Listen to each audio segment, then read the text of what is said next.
तो हेलो दोस्तों, मैं हूं सरगम और स्वागत है आप सभी का सरगम स्टडी जंक्शन में। और आज हम लोग पढ़ने वाले हैं क्लास 12 हिंदी में काव्य खंड, जो कि पद है। पद का मतलब होता है दोहा। पद का मतलब दोहा, जो कि तुलसीदास जी द्वारा लिखा गया है। तुलसीदास आप लोग समझ रहे हैं ना, तुलसीदास जी को, वही तुलसीदास जिन्होंने रामायण की रचना की दिए थे। रामायण की रचना मतलब समझ में रहा है, रामचरित्र मानस जो हम लोग रामायण राम लक्ष्मण सीता जी को देखते हैं, उनकी रचना करने वाले यही व्यक्ति हैं तुलसीदास जी। तो आज हम लोग क्लास 12 हिंदी के काव्य खंड पढ़ेंगे। क्या पढ़ेंगे? काव्य खंड, जिसके लेखक है तुलसीदास, या आप लोग सामने दिखाई दे रहे हैं तुलसीदास जी। और इस पद का हम लोग संपूर्ण हिंदी और जानेंगे, संपूर्ण एक दान में पूरा का पूरा टोटल खत्म। और मैं आश्वासन दिलाता हूं आप लोगों को, यदि ये पढ़ते हैं तो आपको 100% समझ में आ जाएगा। प्लस में आपका ऑब्जेक्टिव प्लस सब्जेक्टिव दोनों क्लियर। ठीक है, एकदम क्लियर, आश्वासन। ओके, आइए शुरू करते हैं। इसमें बात करें, देखिए हमेशा की भांति अभी भी पहले चैप्टर को पढ़ने से पढ़ेंगे हम लोग लेखक परिचय, ताकि आप लोगों का ऑब्जेक्टिव पूरा के पूरा क्लियर हो जाए। ऑब्जेक्टिव के पूरा पूरा क्या हो जाए? क्लियर हो जाए, क्योंकि आपका ऑब्जेक्टिव ही आप लोगों को बहुत अच्छा मार्क्स लाने में मदद करता है। आप लोग जानते हैं कि 50 मार्क्स के लिए ऑब्जेक्टिव पूछ रहा है और 50 मार्क्स आप लोगों को हिंदी के सब्जेक्टिव पूछ रहे हैं। तो शुरू करते हैं स्टूडेंट जी। आप लोगों को इस चैप्टर का आइविस बोले तो इस पद का जो लेखक है यानी रचनाकार है, उनका नाम है तुलसीदास। सामने दिखाई दे रहे हैं तुलसीदास जी। और इनकी जन्म की बात करें तो जन्म इनका 1543 ईस्वी में हुआ था। कब हुआ था? 1543 ईस्वी में जन्म हुआ था तुलसीदास जी की। ठीक है, और इनका निधन की बात करें 1623 ईस्वी में इनका निधन हो गया था, मृत्यु हो गया था। और यहाँ पर देखिए बात है कि अगर हम 1623 में से अगर 1543 घटाएंगे तो आएगा 80। क्या आएगा? 80। यानी टोटल मिलाकर बात करें तो ये टोटल 80 वर्ष जीवित थे। यानी इनका जन्म 1543 ईस्वी में हुआ था और मृत्यु 1623 ईस्वी में। यानी टोटल की बात करें तो ये 80 वर्ष जीवित थे। कौन? तुलसीदास जी। बात करें जन्म स्थान की बात करें तो इनका जन्म स्थान बात करें तो इनका देखिए बाबू, उत्तर प्रदेश में एक गाँव है राजापुर। क्या है? राजापुर। और उत्तर प्रदेश का जिला है बांदा। तो कह सकते हैं हम लोग कि राजापुर नामक गांव में, बांदा जिला जो कि उत्तर प्रदेश पड़ता है, उन्हीं में इनका जन्म हुआ था तुलसीदास जी के। ओके, देखिए ध्यान से। अस्थायी निवास की बात करें, देखिए वो थे तो उत्तर प्रदेश राजापुर बांदा के, लेकिन जानते हैं ये जाकर, आप लोग पता है, विद्वानों की नगरी, देवताओं की नगरी, जो कि काशी में जाकर ये अस्थायी निवासी बन गए थे। वहीं पर जाकर वैराग्य रूपी लिए थे। वैराग्य का मतलब समझ रहा है? शादी के बाद अपनी पत्नी को छोड़कर ये अकेला रहने लगे, वैराग्य की नीति। ठीक है, वैराग्य अपना लिए। ये परीक्षा में बहुत बार आया है एक चीज कि जो तुलसीदास जी हैं उनके मूल नाम क्या था। इनका मूल नाम था, वो था राम बोला। बाबू कौन सा? राम बोला। ध्यान से, क्या नाम था? राम बोला। और माता पिता की बात करें तो इनकी माता जी का नाम था हुलसी देवी और पिताजी का नाम था आत्माराम दुबे। बाबू एकदम ध्यान से भैया, तुलसीदास जी के मूल नाम था राम बोला, इनके माता जी का नाम था हुलसी देवी और पिताजी का नाम था आत्माराम दुबे। किनके? तुलसीदास जी के। ठीक है, दीक्षा गुरु की बात करें, दीक्षा गुरु मतलब समझ में रहा है ना, जो शुरू पहले लोग क्या करते थे दीक्षा गुरु में, कि पहले सर वो बाल मुंडन होता था और मुंडन के बाद आप लोगों को दीक्षा गुरु। देखिए, तो पहले जो गुरु थे उनका नाम था नर हरिदास, जिसको दीक्षा गुरु बोला गया है। आप लोग ऑब्जेक्टिव में बहुत बार आया बाबू। तो तुलसीदास के जो दीक्षा गुरु थे वो नर हरिदास थे, जो कि सुकर खेत के निवासी थे। कहाँ के? सुकर खेत के निवासी। वो जगह है जहाँ पर के थे वो कौन? नर हरिदास। और उन्होंने सर्वप्रथम इनका विद्यारंभ करवाया। विद्यारंभ मतलब बुझा रहा है ना। बात करें शिक्षा गुरु, जो शिक्षा दिए, शिक्षा मतलब ये पढ़ाई का, वो तो आप लोग दीक्षा गुरु में बात करें तो वो आध्यात्मिक शिक्षा देते थे। लेकिन शिक्षा गुरु की बात करें तो उनका नाम था शेष सनातन, जो काशी के क्या थे? विद्वान थे। देखिए आपको ध्यान देखिएगा, दीक्षा गुरु थे नर हरिदास, जो कि आध्यात्मिक ज्ञान दिए, और शिक्षा गुरु जो थे वो उनका नाम था शेष सनातन, जो काशी के क्या थे? विद्वान थे। आप ध्यान से भैया एकदम अच्छे से देखिएगा, आपको पूरा के पूरा ओरिजिनली अच्छे ढंग से बताया गया है। आप इस चैनल पर आए हैं तो चैनल का देखिएगा। आप लोग पता है, मैं आपको आश्वासन देता हूँ कि इस चैनल को आप छोड़ के जाइएगा नहीं, क्योंकि आपको पढ़ाई अच्छे से समझ में आएगा। पढ़ाई देखेंगे तो, ठीक है। देखिए, बात करें शिक्षा की, बात करें तो इन्होंने वेद लिखा है। कौन? तुलसीदास जी ने वेद भी लिखे हैं। षड दर्शन का मतलब है सत्य का दर्शन, जो सत्य के मार्ग पर बाबू, वैसे दर्शन, वैसे बुक जिसमें आपको सच्चाई पता चले, सत्य क्या है, तो उसको बोलते हैं षड दर्शन। इन्होंने षड दर्शन भी लिखे हैं और इतिहास भी लिखे हैं, आई मीन हिस्ट्री भी लिखे हैं, और इन्होंने पुराण भी लिखे हैं, ठीक है। स्मृतियां भी लिखे हैं। स्मृतियां मतलब जिसमें बड़ाई की बात किया गया होता है।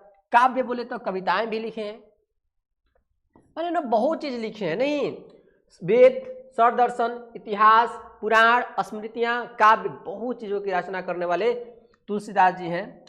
बात करें तुलसीदास जी के मित्र की, बात करें कौन कौन थे, बात समझ में आ रहा है ना। तुलसीदास प्रश्न आ जाएगा इसमें, कौन तुलसीदास के मित्र थे, तो याद रखेगा बाबू, तो उनके मित्र थे रहीम, मानसिंह, नाभादास, टोडरमल, मधुसूदन सरस्वती।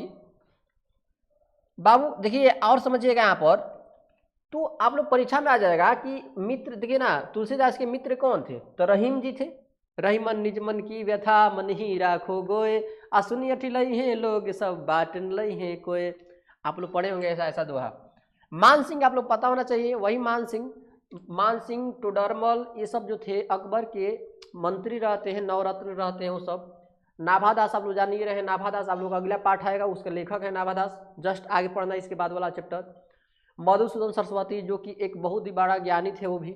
तो इनके क्या थे, मित्र थे, इनके तुलसीदास जी के। कृतियां की बात करें, इन्होंने कौन कौन रचना की है बाबू, याद रखिए याद रखिए याद रखिए। ये टोटल जो पीले कलर का किया गया है वो टोटल के टोटल परीक्षा में आया हुआ है, आपको भर भर के इंपॉर्टेंट दिया गया है, ठीक है ना। इसलिए इनका बात करें, ये व्हाइट कलर वाला है, थोड़ा उस पर तो वो याद हो चाहे नहीं, लेकिन ये आपको याद रखिएगा जो पीले कलर वाला है, क्योंकि यही सब के सब टोटल में आपका परीक्षा में आया है, इसलिए ध्यान से देखिए। कृतियां की बात करें तो राम लला नहछु इन्हीं के द्वारा लिखा गया है। वैराग्य संदीपनी किनके द्वारा, तुलसीदास जी की रचना है, और परीक्षा में आया है हाथ भर, कई बार आ चुका है। बैरवे रामायण, बाबू बैरवे रामायण के रचयिता कौन है, तुलसीदास जी है, याद रखिएगा, इंपॉर्टेंट है बैरवे रामायण, ठीक है। और बाबू कवितावली, एक में सब अवावली आवली आएगा, ठीक ना। तो कवितावली भी इन्हीं के द्वारा लिखा गया है। गीतावली भी यही लिखे हैं, श्री कृष्ण गीतावली भी यही लिखे हैं।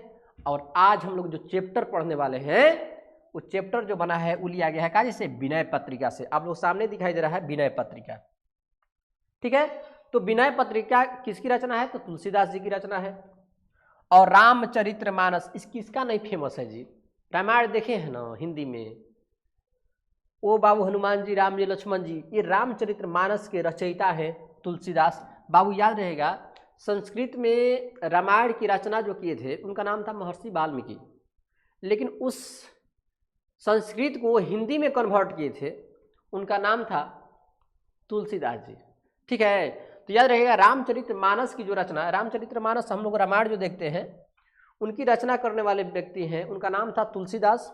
और आप लोग याद रहेगा कि संस्कृत में लिखे थे कौन, महर्षि वाल्मीकि, और हिंदी में ट्रांसलेट किए थे कौन, तुलसीदास जी। तो रामचरितमानस किसकी रचना है, तुलसीदास जी की।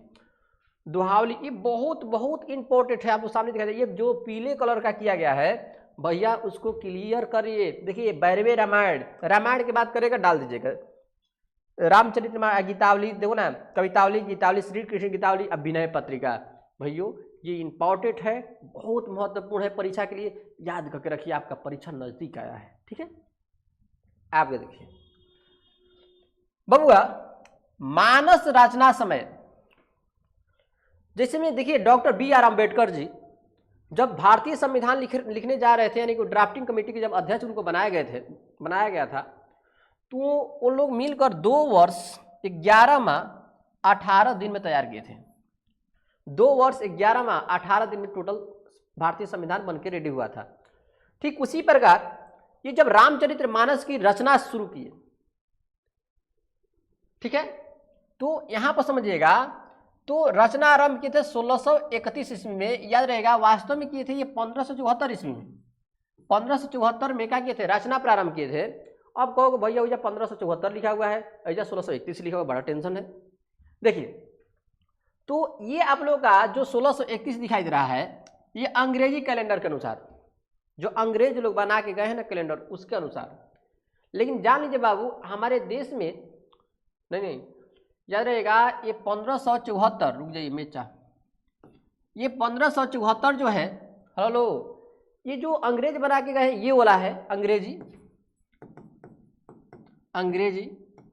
और ये जो 1631 है वो हिंदी है। हिंदी मतलब समझ में रहा है। देखिए बाबू, एक हमारे देश में एक राजा हुआ करते थे जिसका नाम था विक्रमादित्य, और विक्रमादित्य अपने जीवन काल में एक कैलेंडर बनाए थे और उसको बोला जाता है विक्रम संवत। क्या बोला जाता है, विक्रम संवत, जो कि आज की जो डेट है, आज के जो वर्ष है उससे 57 वर्ष आगे चलता है, इसलिए उसका नाम है विक्रम संवत। संवत का मतलब 57। कि अब अभी मान लीजिए अभी चल रहा है कितना, 2025, कितना चल रहा है 2025, तो कोई पूछेगा हिंदी कैलेंडर के अनुसार कितना होगा, तो उसमें 57 ऐड कर दीजिएगा, ठीक है। तो 7 5 12 हासिल 1, 5 2 7 1 8, ये यहाँ पर 2 0, तो बोलिएगा 2082 चल रहा है। तो अब टेंशन में भाई 2082 अभी चल रहा है, जी हाँ। अंग्रेजी कैलेंडर के अनुसार 2025 और हमारे हिंदी कैलेंडर के अनुसार 2082 चल रहा है अभी, ठीक है ना। कोई पूछेगा क्यों तो कहिएगा कि जो आप लोग पता है, आपका जब शादी होगा ना तो लगन पत्री होता है ना, लगन पत्री पर जो पंडित जी जो लिखेंगे ना बाबू डेट तारीख, तो विक्रम संवत के अनुसार लिखते हैं। अब विक्रम संवत के अनुसार जाके घर पर पूछिएगा ना, आपको पता चलेगा कि 57 वर्ष आगे चलता है विक्रम संवत। तो ठीक उसी प्रकार बाबू 1574 में वो लिखना प्रारंभ किए थे, ये कौन सा कैलेंडर के अनुसार, अंग्रेजी कैलेंडर के अनुसार। लेकिन उस समय इनके अनुसार, हमारे इंडियन लोगों के अनुसार 1631 हो रहा था। 57 वर्ष उसमें ऐड करिएगा, आ जाएगा 1631, जोड़ के देख लीजिए। तो रामचरितमानस रचना आरंभ तिथि 1631 से में प्रारंभ किए थे, और ये चैत्र शुक्ल नवमी मंगलवार राम जन्म की तिथि पर शुरू किए थे। और उस समय तुलसीदास जी का जो उम्र था 21 वर्ष की उम्र में, 21 वर्ष था इनका, सॉरी 21 नहीं 31 वर्ष उम्र था, ठीक है।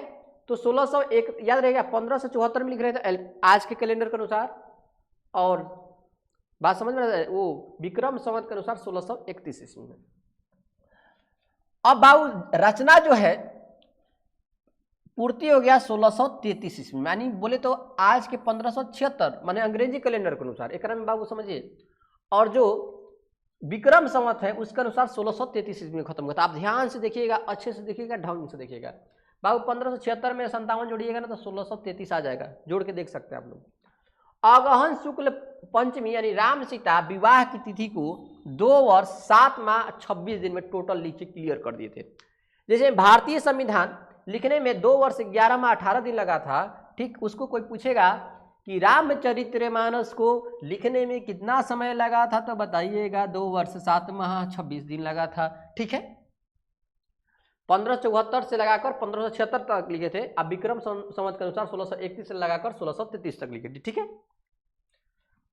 देखिए बाबू गोस्वामी तुलसीदास, जो तुलसीदास उनको गोस्वामी तुलसीदास से कहा जाता है, हिंदी के मध्यकालीन उत्तर भारत भक्ति काव्य की सगुण भक्ति धारा की राम भक्ति शाखा के प्रधान कवि हैं। अब क्या हुआ, ये क्या, तो भाई गोस्वामी तुलसीदास बाबू जब तक से हमारा देखिए 1857 से पहले और 1100 के बाद जब मुस्लिम हमारे देश में मुगल शासन आया, तो उस शासन काल को मध्यकाल बोला जाता है। मध्यकाल भारत या उकरे को बोला जाता है उत्तर भारत।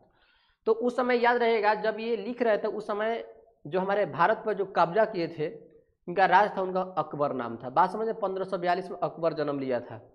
तो वही बोल रहे हैं कि तुलसीदास हिंदी के मध्यकाल में कौन, मुस्लिमों का शासन था, मुगल का शासन था।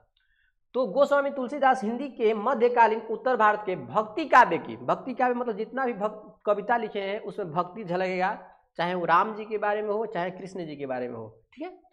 सगुण भक्ति धारा बाबू, सगुण भक्ति धारा और निर्गुण भक्ति धारा का मतलब समझिए। सगुण भक्ति धारा में क्या होता है कि कोई भी व्यक्ति पूजा पाठ करता है तो देवता के सामने करते हैं, मतलब एक देवता की इमेज बनाकर, बोले तो मूर्ति बनाकर, उसको सगुण भक्ति धारा बोला जाता है। निर्गुण भक्ति धारा में क्या होता है कि देवता देवी का इमेज नहीं बल्कि अपने हृदय में ही पूजा किया जाता है। बिना, कहते हो ना कि देवता देवी का कोई भी एक सात्विक जो होता है, कोई रूप नहीं होता है, वो अनेक रूप में होते हैं। तो बाबू समझिए, देवता देवी की मूर्ति का पूजा करेंगे उस सगुण भक्ति धारा, और जो देवता देवी की मूर्ति का पूजा नहीं बल्कि मन में करेंगे, हृदय से करेंगे, उसको बोला जाता है निर्गुण भक्ति धारा। तो ये सगुण भक्ति धारा की राम भक्ति शाखा के प्रधान कवि हैं, क्योंकि सबसे ज़्यादा इन्होंने लिखे हैं। तो किन के बारे में लिखे हैं? राम जी की। जय श्री राम। राम भक्ति धारा के प्रधान कवि हैं। ठीक है, आगे देखते हैं। बात करें, देखिए आप लोगों का भाग 1 पद, देखिए इसमें पद 2 है, एक है पद 1, एक होता है पद 2। 2 मतलब 2 प्रकार के दोहा दिए गए हैं, कविता दिए गए हैं। आपको पूरा मैं गारंटी देता हूँ फैन से कि आपको पूरा ये समझ में आएगा, ये भी। ठीक है, तो आज शुरू करते हैं हम लोग पद 1 का। आप लोग का स्लाइड नंबर 1। इसमें क्या है कि जो तुलसीदास जी हैं, वो क्या कर रहे हैं कि इसमें माँ सीता, ये देखिए सीता जी से मतलब गुहार कर रहे हैं, मतलब उनको बतला रहे हैं कि आपके दासों का दास एक बहुत दीनहीन विहीन मतलब दशा में है, एक खराब दशा में है। अपने आप को तुलसीदास जी बोल रहे हैं और वो कह रहे हैं कि हमारे बारे में भगवान से भी बात चलाइए कि मेरा भी बिगड़ा हुआ काम चल जाए। सुनिए करिए ना, कबहुक अम्ब अवसर पाई। आहा, देखिए इधर, ए हीरो इधर, कबहुक अम्ब अवसर पाई, मोरियो सुधी दयाबी कछु करुण कथा चलाई। यानी बाबू समझिए, आप लोग ये जान लीजिए, हम पहले भी बोले हैं कि जो प्रस्तुत पंक्तियां हैं वो कहाँ से लिया गया है? विनय पत्रिका से लिया गया है। विनय पत्रिका जो है तुलसीदास की एक रचना है, उसी में से ही दोहा लिया गया है। तब आगे हम लोग पढ़ रहे हैं थोड़ा सा, किसको, ये पूरा नहीं, यहाँ पर कहाँ से लिया गया है। प्रस्तुत पंक्तियां विनय पत्रिका के सीता स्तुति खंड से ली गई है, जिसमें महाकवि तुलसीदास सीता को माँ कहकर संबोधित करते हैं और कहते हैं कि देखिए, कबहुक अम्ब अवसर पाई। कबहुक मतलब है कभी भी, अम्ब मतलब है माँ, कहते हो ना जय माँ अम्बे वाली। तो कबहुक अम्ब अवसर पाई, अम्ब माने क्या होता है? माँ। हे माँ, कभी भी अवसर आपको मिले, अवसर मतलब बुझा रहे ना, हाँ वही थोड़ा समय। तो कबहुक यानी कभी भी आपको थोड़ा सा अवसर मिले, हे माँ कभी भी आपको थोड़ा अवसर मिले, थोड़ा समय मिले, तो मोरियो, मोरियो मतलब मेरा, मोरी सुधी दयाबी मतलब हम पर थोड़ा दया बरसा कर, कछु करुण माने कुछ भी करके भगवान राम जी से, श्री राम जी से कथा चलाइएगा कि एक आपके दासी का दास भी आपको याद करता है, वो बहुत दिन भी दशा में है, उसका दया कृपया करके उस पर दया कीजिए। तो यही बोल रहा है, कबहुक अम्ब अवसर पाई, हे अम्बे, हे माँ कभी भी अवसर पाकर, कबहुक मतलब कभी भी अवसर पाकर, मोरियो, मोरियो मतलब मेरे बारे में, सुधी दया भी कछु करुण कथा चलाए। बाबा लोग करें उचित अवसर पाकर प्रभु को, देखो ना कह रहे हैं मेरे बारे में एक प्रसंग छेड़ देना और मेरे बारे में प्रभु को बताना, वो हमारे दिन के बहाल सुनेंगे, हमारा हालात सुनेंगे तो हम पर जरूर दया करेंगे। पढ़िए ना, माँ कभी समझे कर रहे हैं कि कहते हैं कि हे माँ कभी भी उचित अवसर पाके आप प्रभु से कोई कारुणिक प्रसंग छेड़ कर मेरी भी याद प्रभु को दिला देना। यानी कि बाबू कबहुक अम्ब अवसर पाई, हे अम्बे, हे माँ आपको कभी भी अवसर मिलता है, और कबहुक मतलब कभी भी अवसर मिलता है, तो मोरी मतलब मेरे बारे में, सुधी दया भी समझ में करुणा भरी दया बरसा कर कछु करुण कथा चलाई, मेरे बारे में भी कथा चला देना प्रभु से। जब मेरे बारे में सुनेंगे तो हमको जरूर उपकार करेंगे, मेरे पर भी दया जरूर बरसाएंगे। ठीक है बाबू, ये परीक्षा में आएगा कभी भी, तो इतना ही मत लिखेगा, इसके बारे में आप ज़्यादा से ज़्यादा लिख सकते हैं। ठीक है, आगे देखेंगे। करे दीन सब अंगहीन छीन, मलिन अघी अघाई, नाम ले भरे उदर, एक प्रभु दासी दास कहाई। बाबू बात समझिएगा, करे वाले ये पढ़ लीजिए कि प्रस्तुत पंक्तियां विनय पत्रिका के सीता स्तुति खंड से ली गई है, जिसमें महाकवि तुलसीदास सीता को माँ कहकर संबोधित करते हुए कहते हैं कि हे माँ प्रभु को कहना कि आपकी दासी का दास बहुत ही दीन दशा में है, मतलब उनका बहुत ही दिन खराब है। ठीक है ना, उसके अंग अब ठीक से काम नहीं कर। पढ़िए ना, दीन सब अंगहीन, अब दीन उनका, दीन मतलब क्या कहते हो ना कि अरे आप दिन ठीक नहीं है यार, यानी दीन, देखो ना बाबू, दिन दिन मतलब उनका दिन दशा खराब है, सब अंगहीन बाबू। बूढ़े होने पर बाबू व्यक्ति का ना हाथ पैर यानी अंग बढ़िया से काम नहीं करता है। पहले कम तो दिखाई देने लगता है, हाथ अच्छे से काम नहीं करता है, पैर अच्छे से काम नहीं करता है, तो दिन सब अंगहीन। अब थोड़ा अंग भी क्या हो गया है, अंग मतलब होता है शरीर के अंग हीन हो गए हैं, थोड़ा काम कम काम कर रहे हैं। छीन मलिन मन होता है बाबू, वो स्वच्छ भी नहीं रहते हैं। देखिएगा बुजुर्ग लोग ज़्यादातर स्वच्छ नहीं रहते हैं, ठीक है ना। मलिन, देखिए ना, मलिन मतलब अब उनके शरीर पर जो है रेघारी आ गया है। अघी अघाई बाबू कहने का मतलब वो बहुत दुर्बल हो गए हैं बाबू। नाम ले भरे उदर, अब वो सिर्फ प्रभु के नाम लेकर अपने उदर, उदर मतलब क्या होता है, पेट भर रहे हैं। एक प्रभु दासी दास कहाई, और वो प्रभु जो है, हेलो, कह रहे ना कि अपनी उदर पूर्ति कर रहा है सिर्फ प्रभु के नाम लेकर। तो कह रहे हैं कि देखिए बबुआ, बोल दीजिएगा कि दासियों का, दासी का भी दास है, मतलब कि माँ सीता का भी एक दास है जिसका नाम है क्या चीज़, तुलसीदास। वो इसका स्थिति बहुत खराब है, और जब प्रभु राम उसके उनके बारे में सुनेंगे तो जरूर ही उन पर दया बरसाएंगे, ये बोल रहे हैं तुलसीदास जी। आइए ना पढ़ते हैं। आपकी दासी का, देखिए ना, कहना कि एक प्रभु दासी दास का, यानी कहना कि आपकी दासी का दास, देखो ना, एक प्रभु दासी दास का है, आपकी दासी का दास बहुत ही दीन दशा में है, दीन दशा में है। हलो, उनके अंग अभी अब ठीक से काम नहीं कर रहे हैं बाबू, अंगहीन है मतलब अंग ठीक से काम नहीं कर रहे हैं, वह बहुत दुर्बल है बाबू, अघी अघाई बहुत दुर्बल है, तथा स्वच्छ भी नहीं रहता। स्वच्छ मतलब मलिन, मतलब समझ में रहा है ना, मलिन मतलब स्वच्छ नहीं, मैला कुचैला रहता है। वह पूर्णतः पापों से लिप्त है, अघी अघाई पापों से लिप्त है। नाम ले भरे उधर, अब वो सिर्फ प्रभु का नाम ही लेकर अपना उदर पूर्ति कर रहा है। आपकी उदर कर रहा ना कि किसी प्रकार से अपनी उदर पूर्ति कर रहा है, क्या करके, आपके नामों को नाम, आपके नाम का स्मरण करता हुआ किसी प्रकार अपनी उदर पूर्ति कर रहा है। कह रहे ना बाबू कि नाम ले भरे उदर, आपके नामों को सिर्फ स्मरण करके आपका उदर किसी प्रकार से पेट भर रहा है। तो आपको ये समझ में आया होगा स्लाइड कि दिन सब अंगहीन, अब बेचारा के दिन भी अब खराब है, सब अंग अब अंग भी काम करना बंद कर दिया है, और व्यक्ति स्वच्छ भी नहीं रखता है, और बाबू समझे, और दुर्बल सा भी हो गया, और अघी अघाई और वो पापों से भी क्या है, लिप्त है। नाम ले भरे उदर, अब नाम सिर्फ ले लेकर उदर भर रहा है, पेट भर रहा है। एक प्रभु दासी दास का है, जो एक आपके दासी का दास है जिसका नाम है तुलसी दास, ठीक है। आगे देखते हैं। हो देखिए देखिए इधर, हेलो हेलो, जमाई आ रहा है, जमाई आ रहा है। देखिए इधर पढ़ाई आपको पढ़िए, आप लोग देखिए, ये कहानी है, कहानी का बहुत काम पर फाटा फैटी चल रहा है, फिल्म देखना है, लगाएं खेसारी का। देखिए इधर, बूझी है सो है कौन। अब सुनिए, अब सुनिए भाई, किनकी बात कर रही हैं, हे कल्याणी, किसकी बात कर रही हैं आप, ठीक है। तो आखिर किसकी बात कर रहे हैं कि आपकी दासी क्या दास है भाई, कौन है आखिर। तो बुझिए सो है कौन, कहबी नाम दशा जनाई, सुनत राम कृपालु के मेरी बिगड़ियो बनी जाई।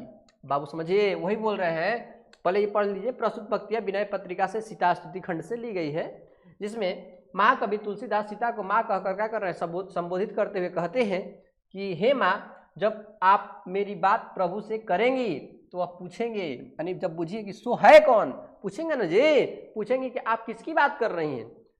बुझिए सो है कौन, पूछेंगे ना कि कौन है भाई, किसकी बात कर रही हैं आप।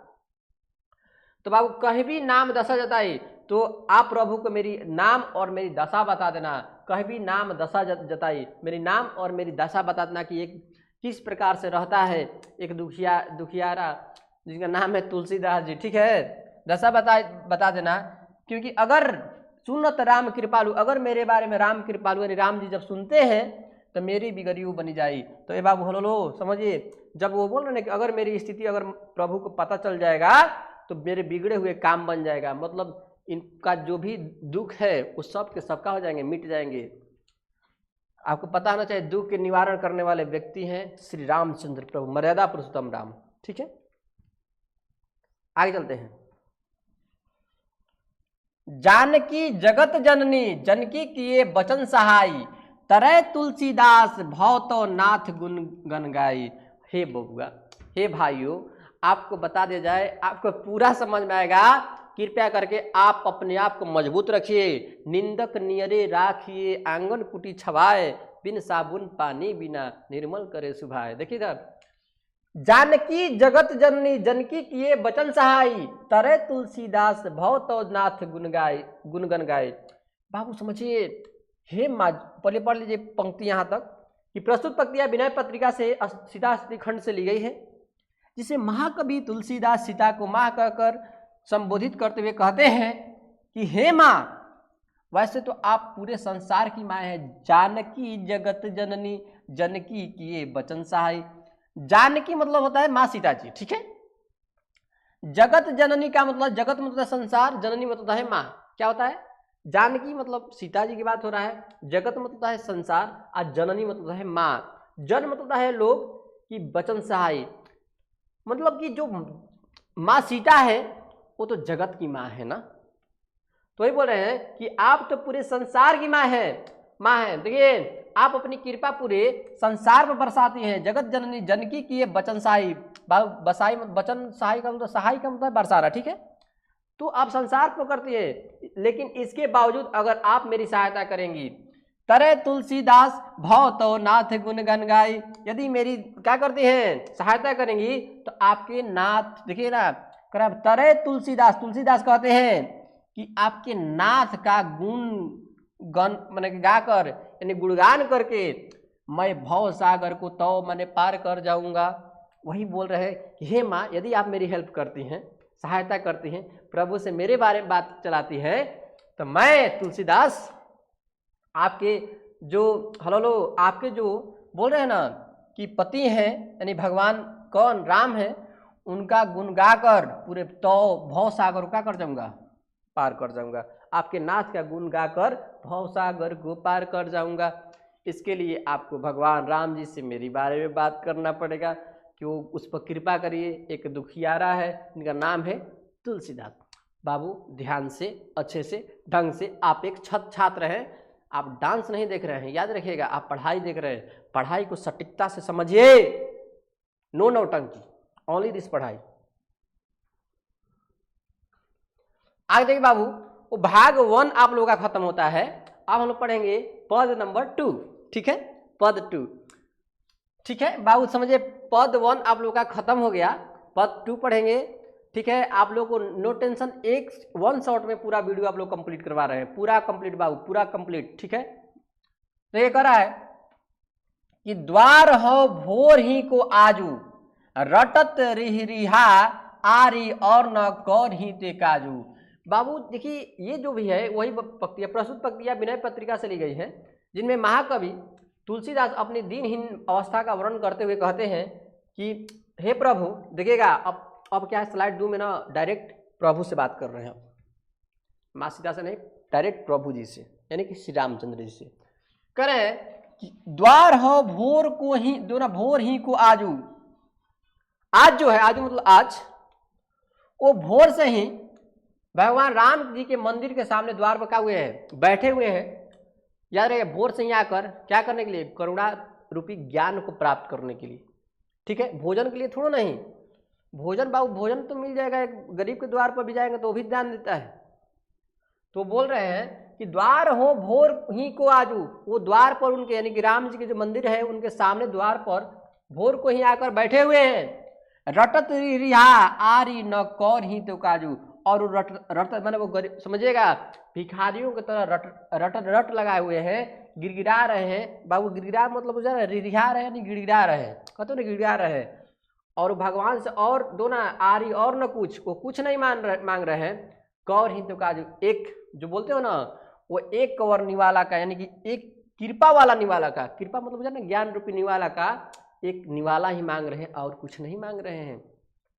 पढ़िए ना, कह रहे हैं कि दिन अवस्था का वर्णन करते हुए कहते हैं कि मैं आपके द्वार पर भोर से ही, यानी सुबह से ही बैठा हूँ। द्वार हो भोर को ही आजू, आज सुबह से ही बैठे हुए हैं।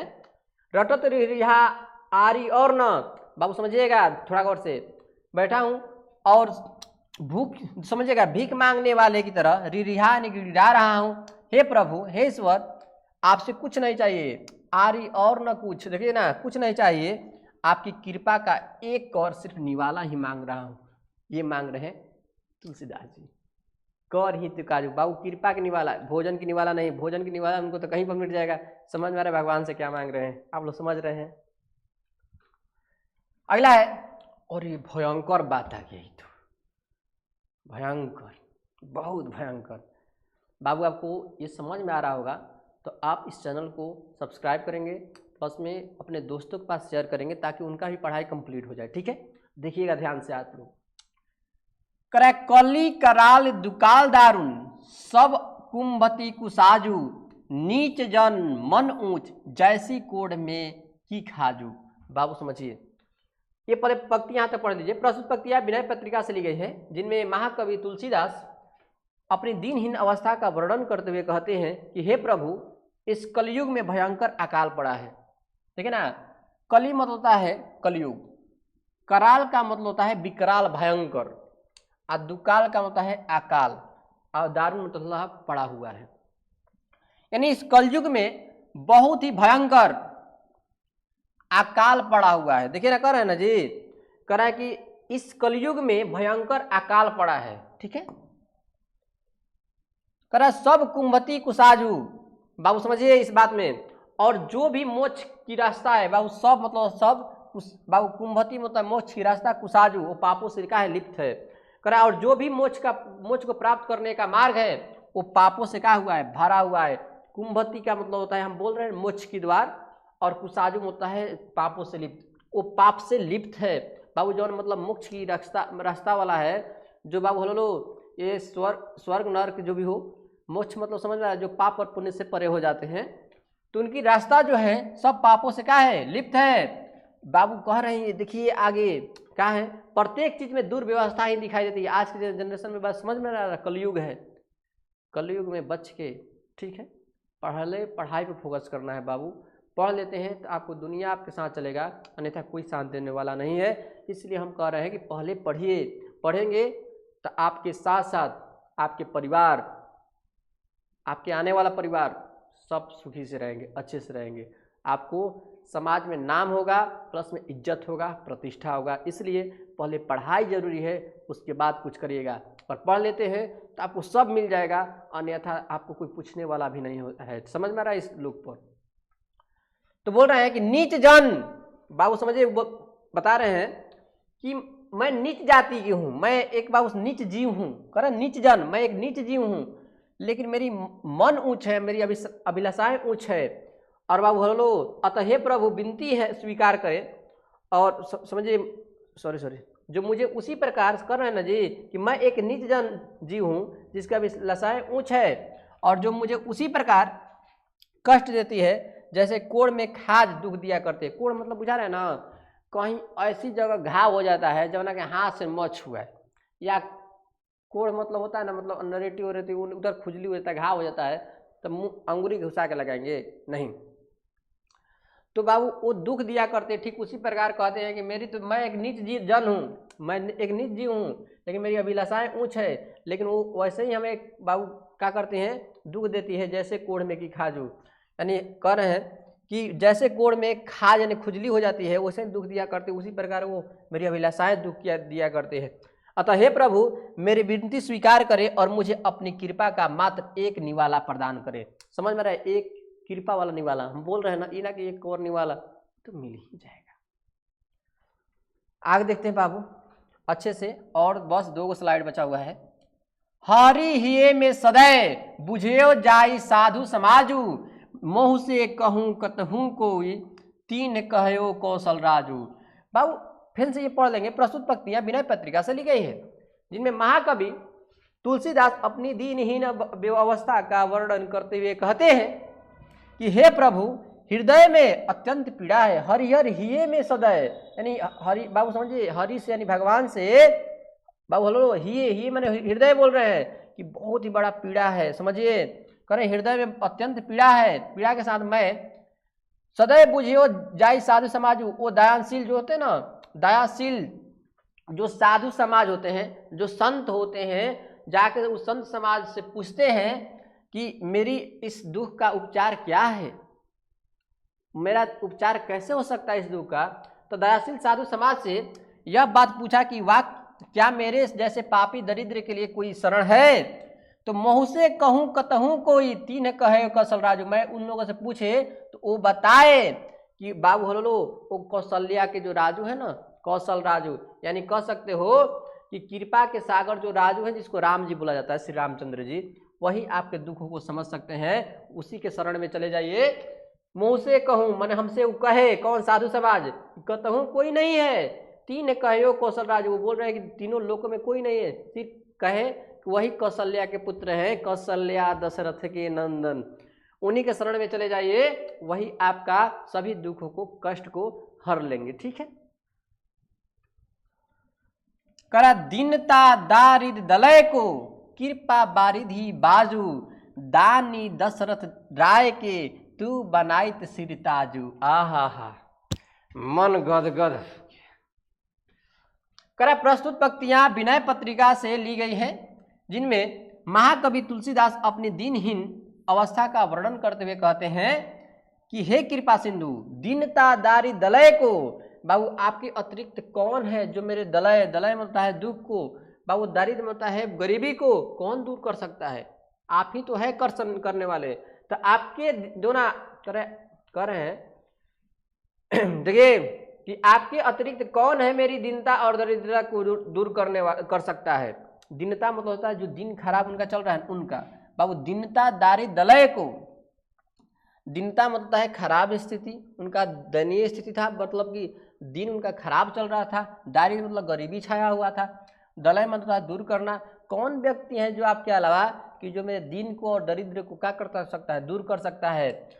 समझिए कह रहा है कि कृपा बारिधि बाजू, आप मेरे पर कृपा बरसाइए हे कौशल राजू, हे कौशल्या के पुत्र हम पर कृपा बरसाइए।